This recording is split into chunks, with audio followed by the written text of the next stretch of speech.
Welcome to the Variscan Mines Investor webinar. I'm Chloe Hayes from JMM Investor and Media Relations, and joining me today is Stuart Dixon, CEO and Managing Director of Variscan Mines.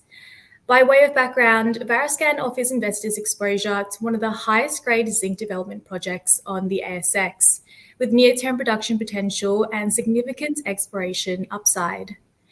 Today, Stuart will provide a brief update following the company's recently announced $2.5 million placement, which will accelerate growth through advancing the high-grade Novalis UDS zinc assets in Spain towards a mine restart and progressing a low-risk earn-in to prospective zinc projects in Ireland.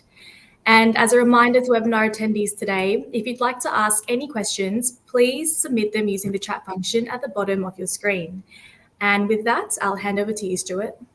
Thanks, Chloe. And just to add my personal welcome on behalf of Variscan Mines and my board, my name's Stuart Dixon. I'm the Managing Director and CEO of Variscan, and delighted to elaborate on our recent news and, more importantly, tell you what you can expect from the company in the future outlook.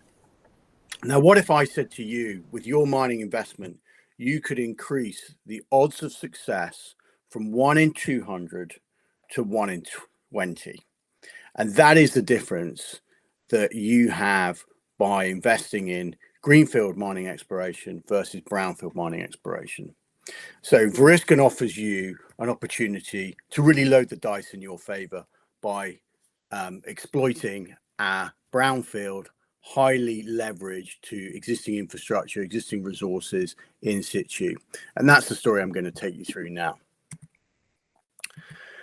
So what are we all about? We're all about zinc. We're all about developing our proven assets, and we're all about looking for an early restart. And this is centered on our flagship project, the Novalis UDS project, which in turn is centered around the San Jose and UDS mines, which are in the north of Spain in Cantabria. These are former operating mines, high grade. We have the second highest grade zinc assets listed on the ASX. And as a former mentor to me said, tonnage is cost, grade is cash. And that's one of our driving philosophies as we develop these assets going forward. So what are we looking to do? We're going through a number of steps, both with the drill bit, with exploration in field, but we're also doing a number of study works at the moment, all driving towards establishing that opportunity for near-term production. We're also looking at the district scale of this opportunity, and this is a former Xstrata-owned tenement package, which is operated by a company called Asturiana de Zinc, and that in turn is still operating today via the San Juan de Neva smelter, which is some 100 Ks by the A8 highway from our project, which is owned and operated by Glencore. That is the world's largest zinc smelter. So we're in the right jurisdiction in terms of the assets and then also the routes to market. And the third leg of our stool is looking to add really high quality assets which are on theme and leverage our advantages which we've developed as a company. So in this case, it's our understanding of carbonate hosted zinc deposits, operating in Europe and dealing with high grade zinc opportunities. So that's what we look for as we grow our company and look really focused on this. So just very quick high level about why I'm excited to be a significant shareholder in Variscan and why we've been attracted the support of some very significant shareholders who are proven in natural resources investment, but also we brought in new investors onto the register through our recent capital raise, as was alluded to at the beginning of the webinar. So we do have a very high grade zinc deposit. It's not the biggest as it currently stands, but that's a resource that has grown threefold in the last year. And it's something that we expect to continually grow. And I'm hugely optimistic about the scope and scale of the opportunity here in Cantabria because of what we've done with our field work ourselves, whether it be the structural geology, whether it be the drilling, whether it be compiling a very valuable historical database of now over 90,000 meters worth of drilling, understanding some of the small workings there in the region, and also increasing our tenement area. We've doubled our tenement area in the time that we have been operating the project. So I'm hugely optimistic about the scale and the quality of the opportunity. And as I mentioned right from the start, this is a brownfield opportunity. So again, another key phrase which we often hear in the industry is you make discoveries in the shadow of the headframe. And that's exactly what we have done with Variscan. We have gone back into the San Jose and Udias mines. We have drilled them. And again, I've been pleased to report in the last 6 to 12 months the results of our maiden drilling campaign in Udias, and also some of the best ever intercepts that we've had from the San Jose mine.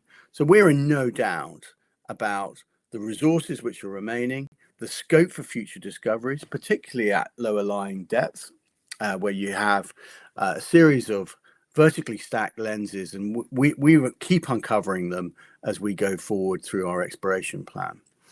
And all of this is based on a mining license which is already granted. The mining licenses in Spain are typically granted for 30 years with another 30 years automatic extension. And that is exactly what we have around the San Jose and Udias mines. I've mentioned a bit about location, but it's as a tier 1 jurisdiction in terms of the 7th largest economy in the EU, routes to the smelters that are hungry for domestic or regional product being produced within the EU as driven by a number of policies, whether that be the EU Green Deal or the EU Critical Raw Materials Act, or a number of other things about that drive for resilience, that drive for local metal. And really then what we're trying to do is exploit that opportunity through an early restart. So with that, we're very well advanced on our mine restart study, and I look forward to telling you a bit more about that as we go forward. And then I think it's why zinc. Zinc for us is a key critical mineral going forward for a low carbon economy, but it's also key for a number of other things, particularly in renewable energies, where you're seeing high usages in solar and wind industries, and also in infrastructure where the predominant use of zinc is in galvanization. So we're very optimistic about the tailwinds around zinc going forward.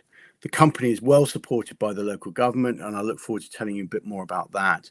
But that support is really enacted through what they have done for us, whether it be granting new licenses, extending existing licenses, or making public declarations of their political intent. No mean feat for a politician. And all of this presents a compelling opportunity. We think the company is hugely undervalued, and that in itself, I think, is reflected by the support that we've had from smart investors who know what they're looking for, see value, and are with us on the journey. And I'm pleased to say that the company is tightly held. The top 20 account for some 75% of the register. That sees management also have a significant holding, including myself. And those rounds have been well supported time after time by those significant shareholders, and that's something we've been pleased to report in our recent capital raise. Just a quick word on the leadership team, other than myself, but I think what drives quite a small, focused, dedicated team is industry experience.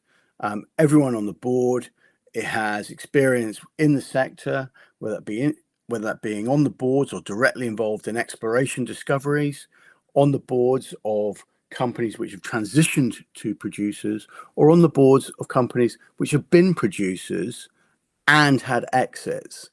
And I think that's key for when we look at not only operationally what are we trying to achieve, but also financially what are we trying to achieve. Cash flow to sustain our growth, not only in production, but also through tonnage and future discoveries. And all of that needs to drive a financial return, a value proposition that's compelling. And we often see in the industry too much focus on that often overlooks the fact that this is a business that is capital hungry, requires financial returns, and also keeps that value proposition firmly in its sights.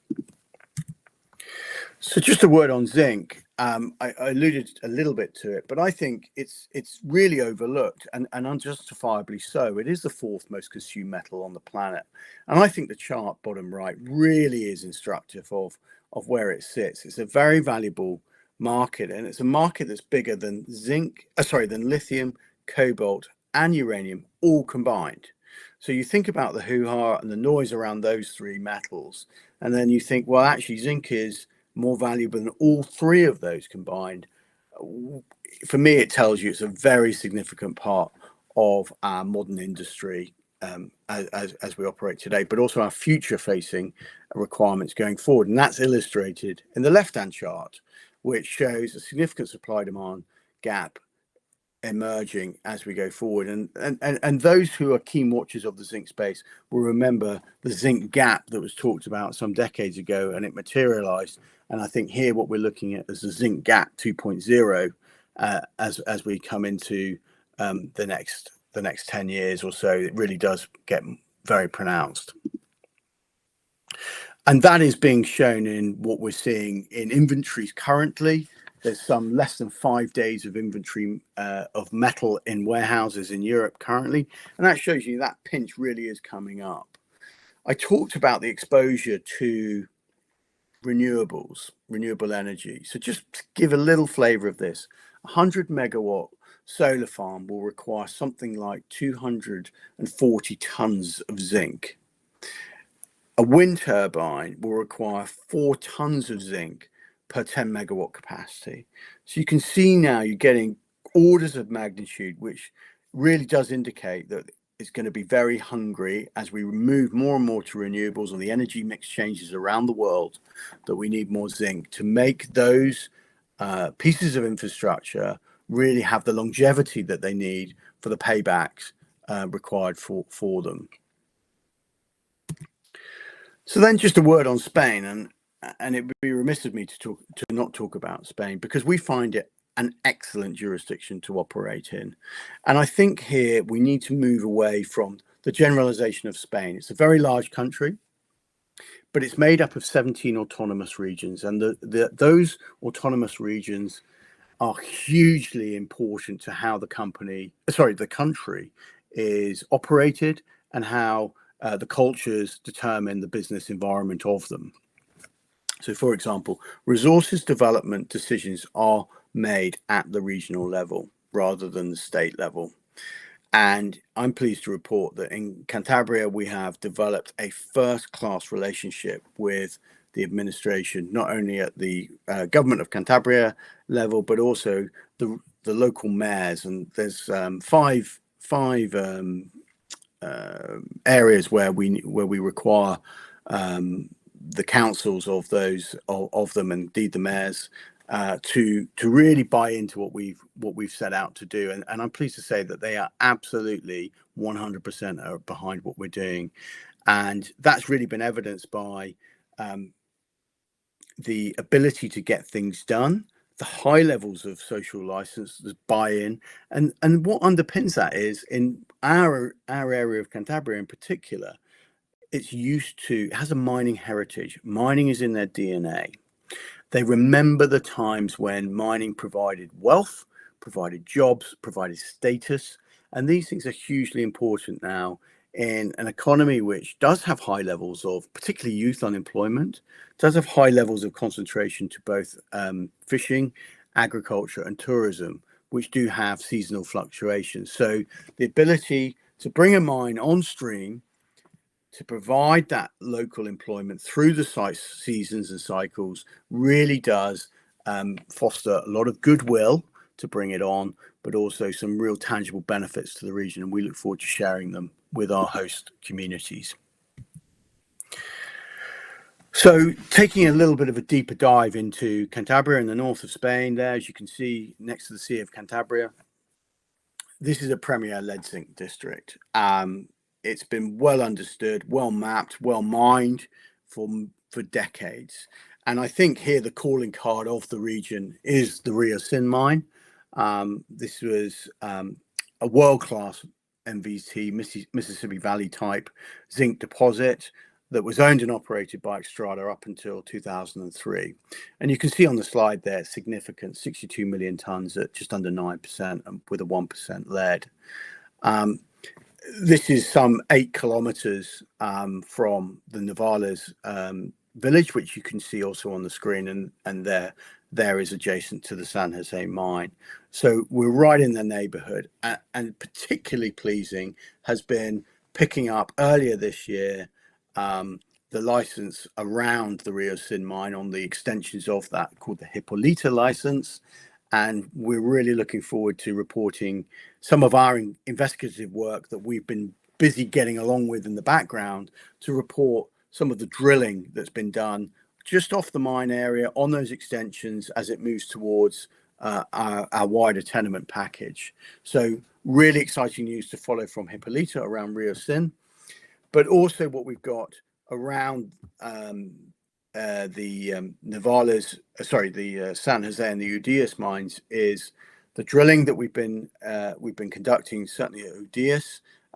We've just sent another 190 samples off to the labs this week. As we've indicated, we have an ongoing drilling campaign there, and the idea is to link up with the existing MRE, which, as I said, we were pleased to report at the back end of last year, a threefold increase to 3.4 million tons at 7.6% zinc and just under 1% lead. So again, very consistent with what has been identified previously in terms of the high grade nature. And I think here it's just important to say that that's a very constrained resource, and you'll see I'll show you what it looks like around the San Jose mine in particular.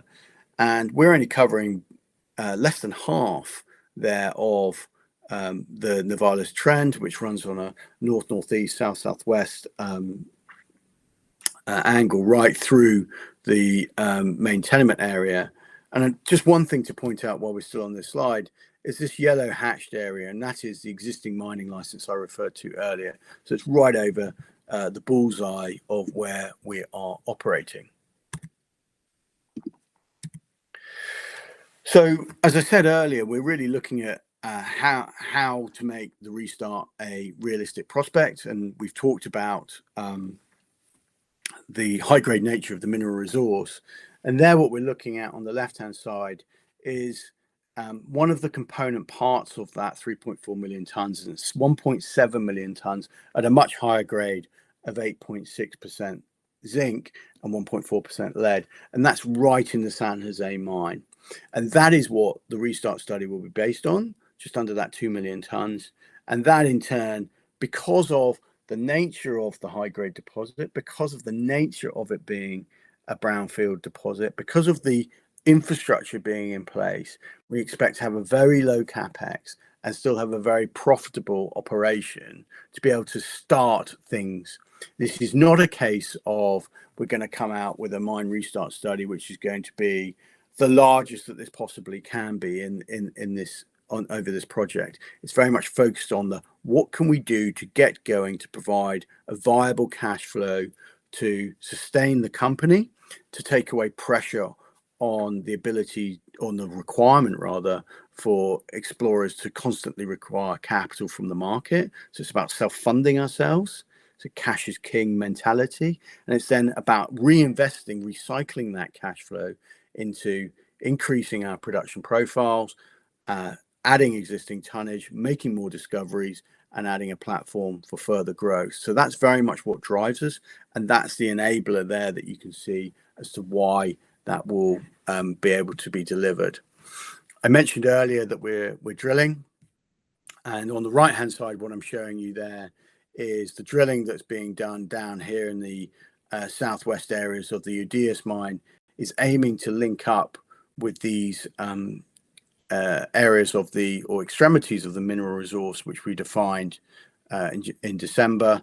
And the idea is to link up all the mineral resources underground there.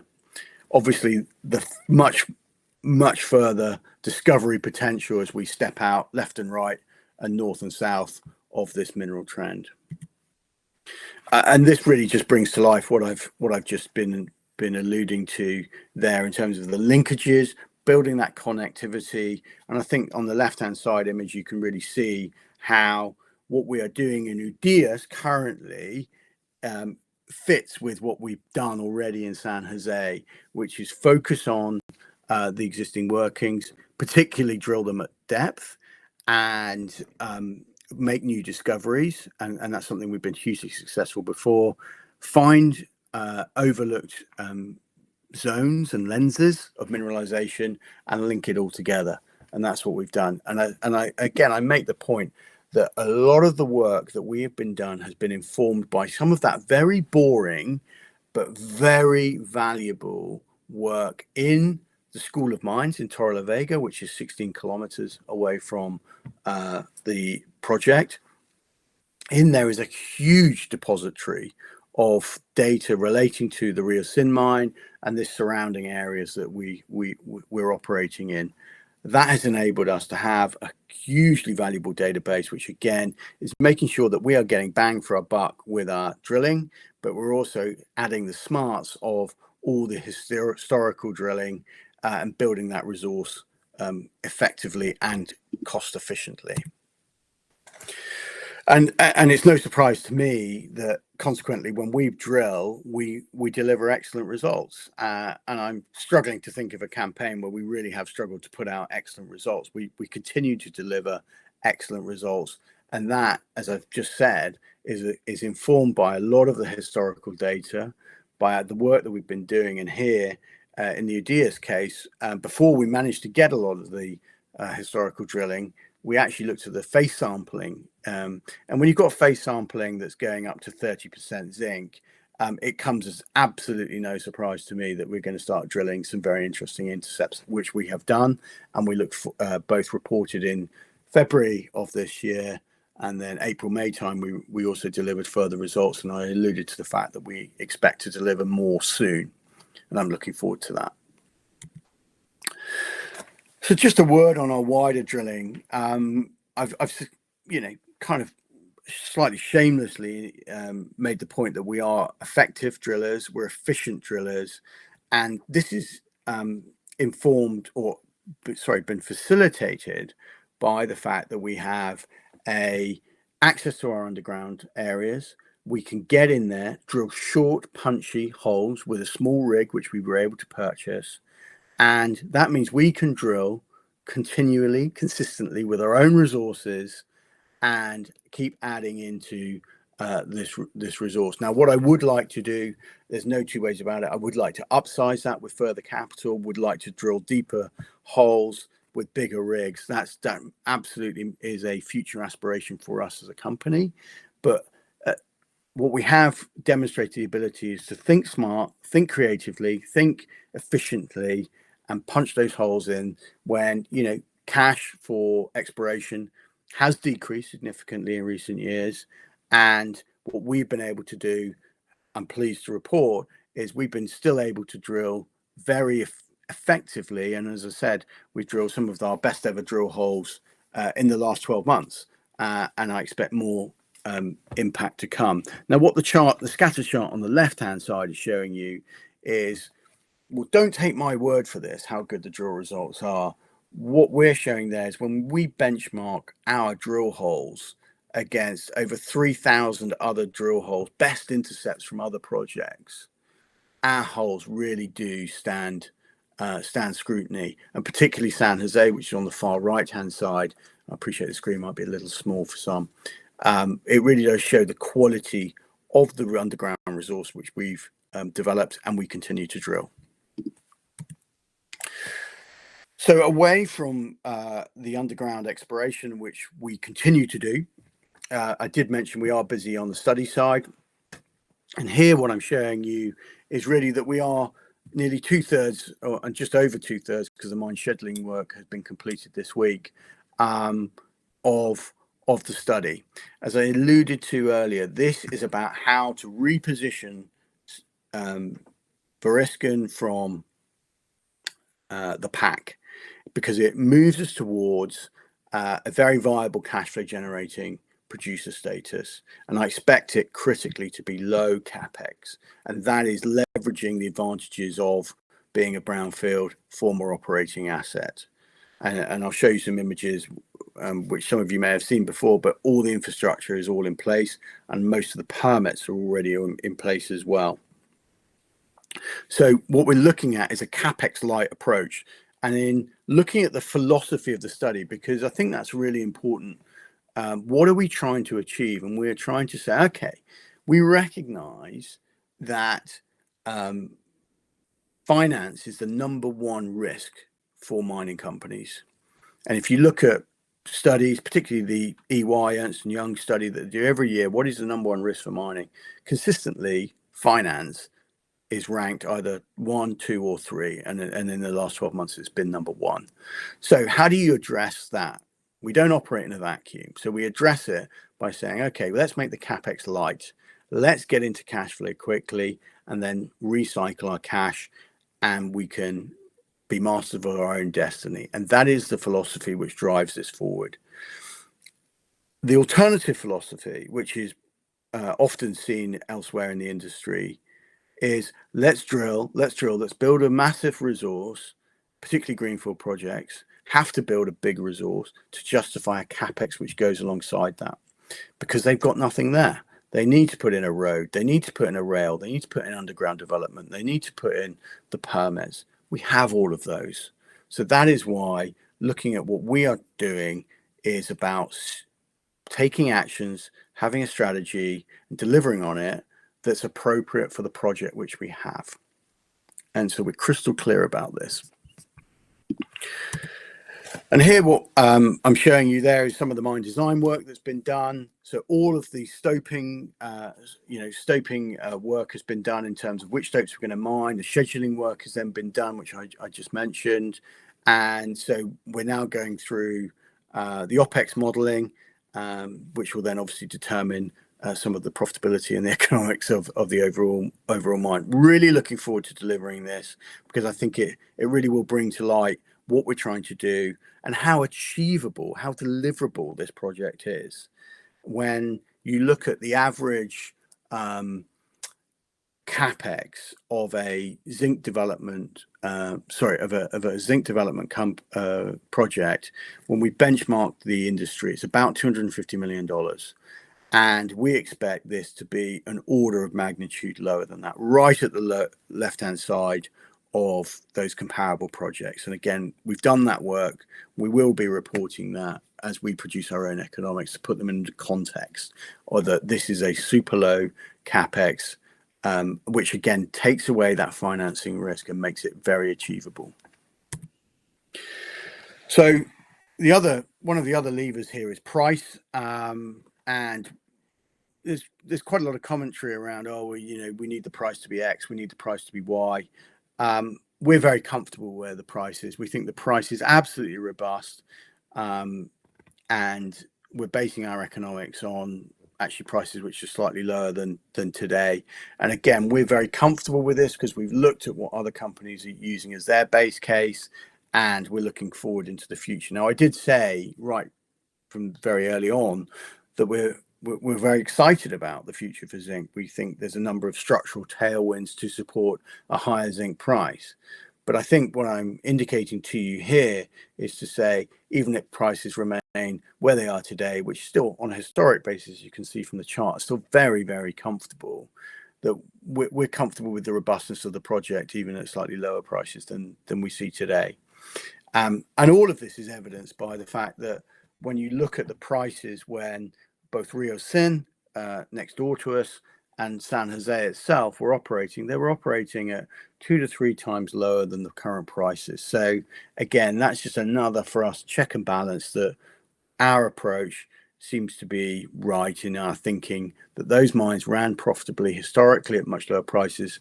Therefore, what we see today, particularly with the advances in mining methods, mining techniques, some of the processing work that we've been doing around ore sorting, heavy liquid separation, those pre-treatment work streams on the met work will certainly add value, or additional value at much higher prices. So there's a drone shot. It's a little out of date actually now, but the majority of that is still unchanged, and indeed, when I say it's out of date, it's out of date because actually what we've done is we've added another 2 core shacks to that because of the quantity of core which we've been generating of late. So this is all about leveraging infrastructure, again de-risked because we have all those pieces of the puzzle in place. And when you look at those, as I said, comparable zinc development projects with much higher capexes, they all tend to sit in the greenfield space, and that consequently means there's higher risk for delivery, there's higher risk of financing, and it means they need to spend longer building resources to have a longer mine life, bigger tonnages to justify that high risk early capex, and we are completely the opposite of that. So we are looking at leveraging what we've got in place. We will need to put in a new flotation plant. That's the long lead item when I look at the infrastructure, and indeed the capex. That's one of our critical components. So when we talk about 27, 28, what's on the critical path there? It is an EIA and the permitting for that flotation plant. We've got a number of mitigations, well, they are for us risk mitigations, but in terms of we're very comfortable that what that EIA looks like. We've already had positive dialogue with the government, and I'll talk to you about that in a minute. The mayor has already agreed for the land use to be continued to be used as a processing site, and we will be reporting shortly some further developments with that regard. So all of that infrastructure, again, key enablers to making this all happen. So we've talked about what's in the ground, how we're going to extract it, and then it's kind of where does it go? What's our routes to market? And on the left-hand side, just putting in context, as I said, we are 100 k's by the A8 highway, which is that yellow road system, up to actually over the border into Asturias. We have a great relationship with the Asturiana team, and the Glencore team there. They've indicated that based on historical network, which produced a 56% zinc concentrate, that would be amenable to be receiving that. But also what we're also indicating is it's not a one customer opportunity. This, if you look at our proximity on the right to the major zinc smelters throughout Europe, again, Glencore, Trafigura, Boliden are the main players here. We have routes to market, and we're only 20 kilometers, again, with existing infrastructure to the port of Santander. We know they have the storage, the deep water facilities, the ability to handle all of that. I mean, Francisco Martin is the port manager there, who actually used to be the former Minister for Mines. So again, consequently, we have a great relationship with him, and they've indicated that if we need to use the port facilities, they're very open for us to use that.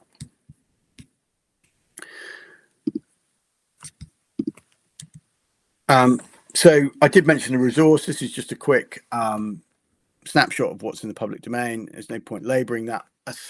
Suffice to say that I think not only was the upgrade important in terms of its tonnage, the other thing it really did was move particularly the San Jose tonnages into measured and indicated.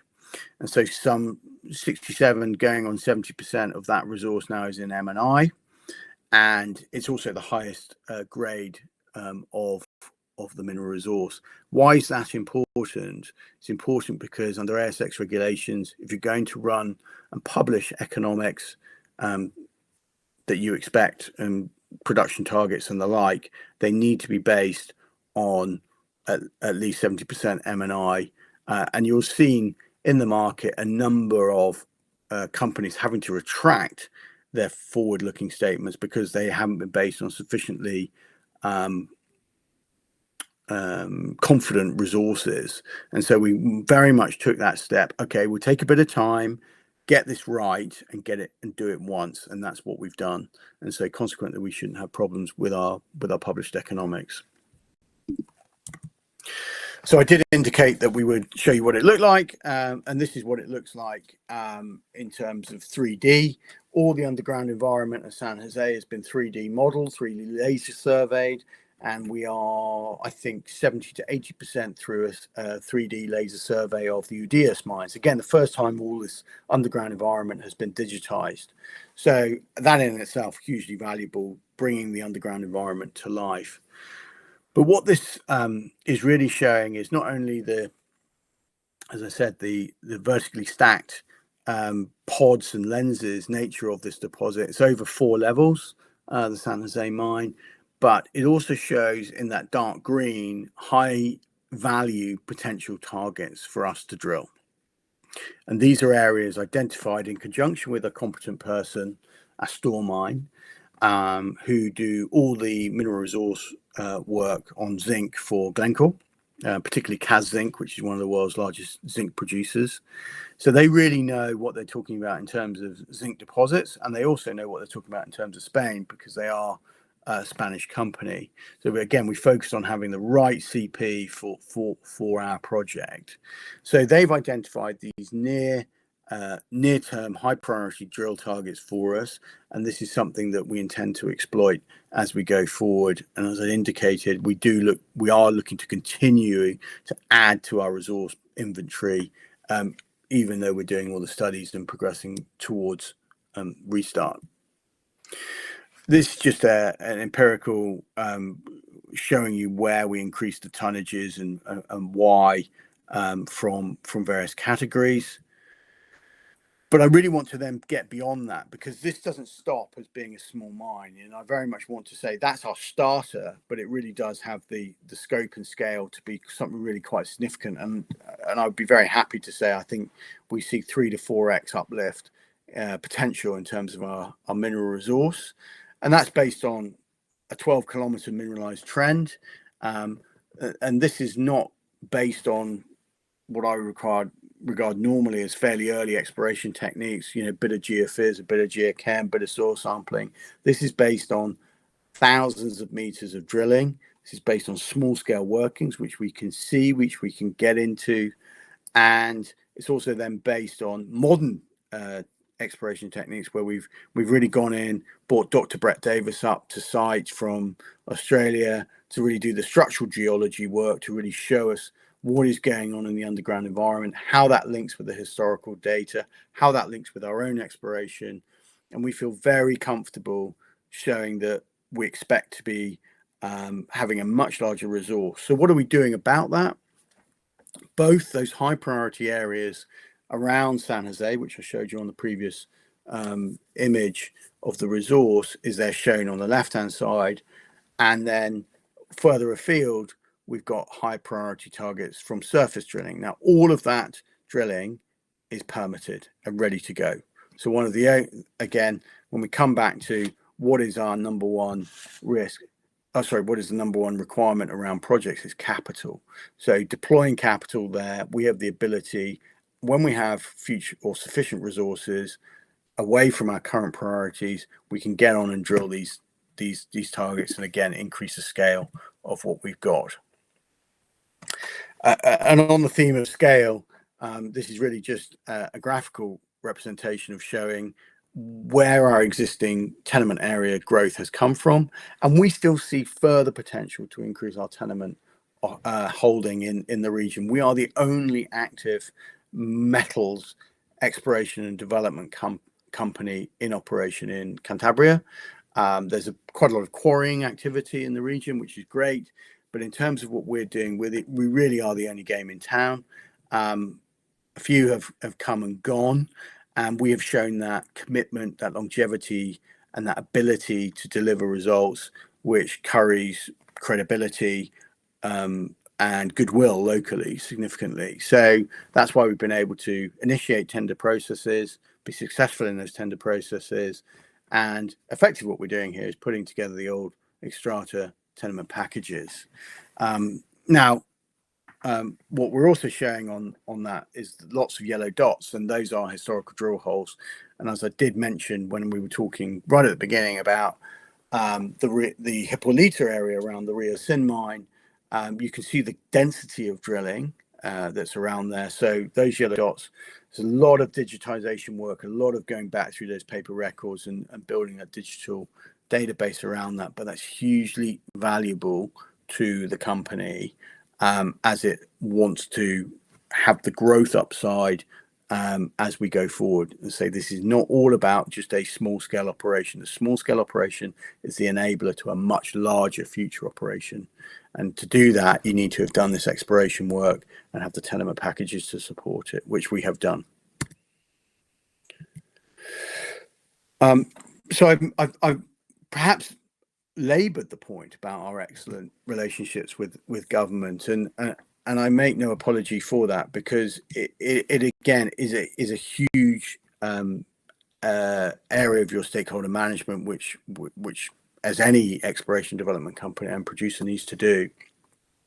So I talked about some of the actions that the government has done, and I think probably the most significant has been a public statement there from the president, Maria there, the lady in red, and Eduardo, the minister for mines on my right in that image, publicly stating, putting their political capital, their reputations on the line, saying that they will do everything possible to restart the zinc mining in their region.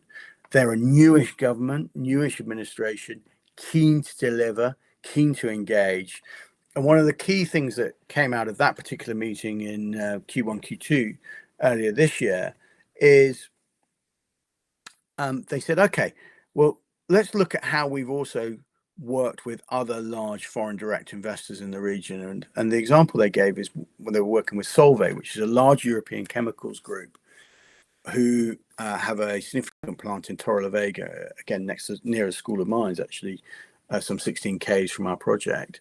And what they did is they built put together a dedicated working group with their senior officials, the company senior officials, to make sure that we fast-tracked all the way, or they fast-tracked all the way through the approvals and the requirements to get things done. That is exactly the same approach they are taking with Variscan. I'm pleased to say that dedicated working group is up and running. It's met a number of times, has a roadmap now to delivering what they and we want, so shared objectives of getting this mine back into production, as I said, 27, 28. So to deliver that, as I said earlier, we need cash, having just done a raise, but also talked about the quality of our register going forward. So that register has been enhanced through the last raise. And again, we continue to see very tight ownership because a number of the significant shareholders have followed their money. In terms then of looking at future cash and also future cash flow, one of the key appointments we made in last year has been the appointment of Square Trading as our marketing manager for our zinc and lead concentrates. Now, they really do swing into action post restart study, and they're mandated to not only secure sales contracts, but also with that the financing that one typically sees, whether it be pre-sale, off-take type financing arrangements. So again, that comes to the how are you going to finance what is still going to be a small capex, but still needs to be thought about. So again, they are a key enabler lined up, ready to go post studies, where they can say, well, these are the tonnages you can deliver. This is the concentrate we're going to be delivering, and therefore we'd like to get that. And again, I think what's unusual here, which is value enhancing for the company, is as a sales and marketing group, they are also aligned as equity owners of the business. So typically, one of the criticisms of sales and marketing agents can be that they are only interested in securing those offtake arrangements and at the detriment sometimes of equity holders. Here, that's not the case. 100% aligned through their ownership, and we look forward to really working with them post publication of the restart study to get that out. And then I think the last piece there is just good old fashioned getting things in place through our relationship with the Annibal Group. They've been a key relationship all the way through the life of this project. And I think in the last 12 months, the most significant milestone has been formally entering into lease arrangements over the site that I showed you earlier. So that again just takes away another risk, another permit's in place, and again is a good to go from a green light for the next stage of our development. So I'm just going to talk a little bit about what we're also looking to the deal we've announced in conjunction with the raise around Ireland.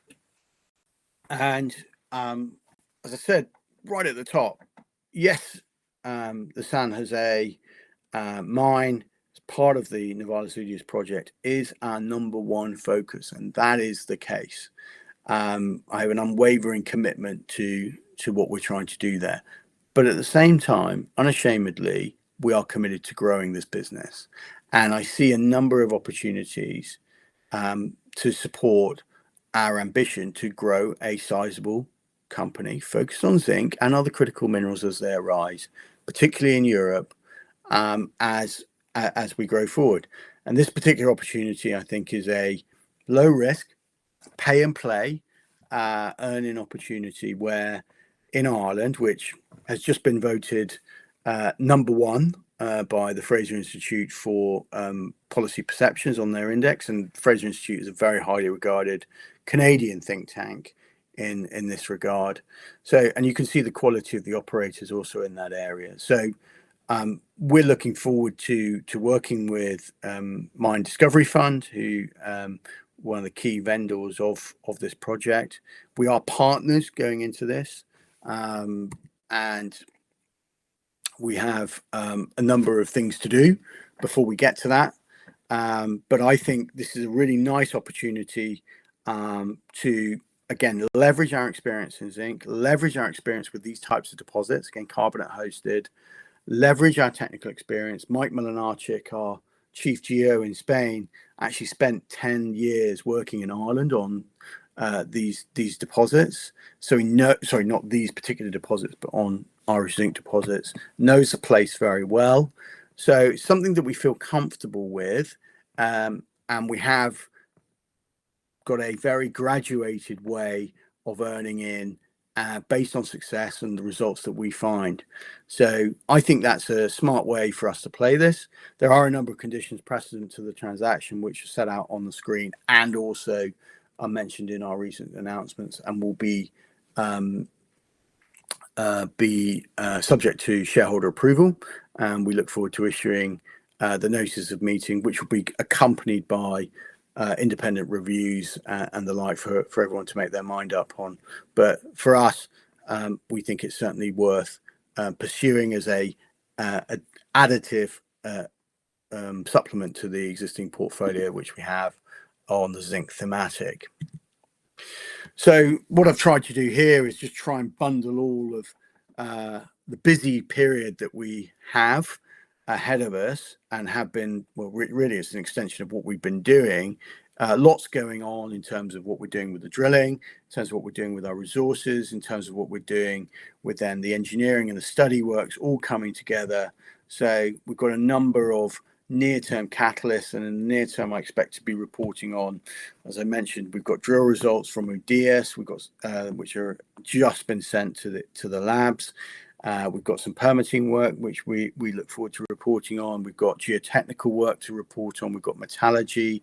We've got within that metallurgy we've got not only the froth flotation open circuit trials, but then we've also got some of those pre-concentration techniques, as I mentioned, heavy liquid separation, ore sorting work we've done with Tomra, all of that coming round, and that all really culminates in our restart study being published towards the end of the year, or no later than the end of the year, absolutely. So, and then coupled with that, we've got the extra sizzle of what we're doing in Ireland. So a very, very busy period. It's well funded now. So that overhang, those uncertainties, if they were ever there, have now evaporated. So we can really look forward with clear runway and clarity of what we are doing going forward. I mentioned at the back end of our kind of, why invest, some of our valuation metrics, and I think, the fact that we're undervalued, and that really is underpinned by valuation metrics. So here, what we've just done is benchmarked very market standard EV resource comparables. I can see there's a huge valuation gap in the company, and what we've also done is then evidence our high grade nature of our deposits. So for me, we really have now got that firm empirical basis that will be enhanced by our forthcoming restart study, and that then really puts the meat on the bone for us to get on and develop this project. So that's what's coming down the track. That's what we've delivered since we last raised money. So 3x resource growth, 2x exploration tenement area, best ever drill results, and those are the kind of things that I expect to be reporting on future webinars with that work program that I set out earlier. I think that's probably a good opportunity to probably pause and take some questions. Yeah, thanks for that, Stuart. Let's dive into some questions. So the first one is the mine restart / scoping study is due soon. Could you elaborate on the low CapEx approach and how it positions the project competitively against other zinc developers? Well, thanks, Chloe. And I think, I mentioned what our benchmarking work had shown, that the average CapEx required for zinc development projects in the market is around 250 million US. And I can't actually formally put a number out there at the moment because we haven't announced the study work, but we're very comfortable with it being a multiple lower than that 250, and that really does take away financing risk. It really takes away, and it really adds value, because the less you have to spend in CapEx, the quicker you're getting returns back to shareholders. So and that's all underpinned and delivered by the fact that we've got all that infrastructure already in place. And one of the key bits being the underground development. We haven't got to do any of those we've got very minimal underground development. We've got the haulage system already underground. We've got all of those things. So we're really looking at just tweaking and, I guess, tidying up rather than starting from scratch and a greenfield blank piece of paper, which most other projects have. And this kind of comes back to my opening remarks. Would you rather be involved in a company where you have a 1 in 20 chance of success or a 1 in 200 chance of success? And that's really where I think the odds are stacked in favor of Variscan and its shareholders. Great. And Stuart, given the strong drilling results at UDS and San Jose, how confident are you that the upcoming MRE update could further increase tonnage or enhance grades? So I've no doubt that what we're doing will be additive to our MRE. We're looking to have an MRE around the end of the calendar year, early part of next year, depending on a few things. But I think what's important is that none of the drilling that we reported to date from UDS was in the previous MRE model. I mentioned the fact that we've done a lot of digitization work around our new license areas, which we picked up this year, and look forward to reporting. That will add significant drill holes and meterage into those databases as well. So I'm very confident that we will grow our tonnage, and I'm very confident we will maintain or enhance our grade. And that's not a small feat to achieve, but I think we've demonstrated by our previous actions our ability to do that, and the high quality nature of the ground we picked up, the de-risk nature, and then what we are doing to further de-risk it through that digital database work, our own drilling, I think really will add to the scale of the resource, the quality of the grade. It won't necessarily feed into the restart study immediately, because it will be out post restart study, but certainly will be incorporated in future economics and mine planning. Great. And Stuart, you mentioned this in the presentation, but the Canterbury government has shown strong backing. What practical benefits has the support delivered in terms of permitting and project milestones? So I think, well, one, we've successfully renewed the Bueno Oro license, exploration license, about 12 to 18 months ago. They've granted us our two sets of new tenement areas. So Cabo Redondo 1 and Cabo Redondo 2, which is the kind of aggregate names for all the licenses. So granting new licenses, and as I kind of hinted at, we are expecting to be able to report something on the permitting side fairly shortly as well, as a direct result of those first class relationships which we have with the government. So I'm letting deeds, not words, really speak for what their intent is, what our intent is, and they're quite clearly aligned. Great. And Stuart, how does the proposed low-risk earn-in for the Irish zinc projects complement your Spanish operations and diversify your exploration pipeline? Well, I think the first thing to say, to repeat myself, is it doesn't conflict and it doesn't distract us from what we're doing in northern Spain. That is front and center, number one priority for us, and consequently it is the most heavily resourced aspect of our business and will remain the case.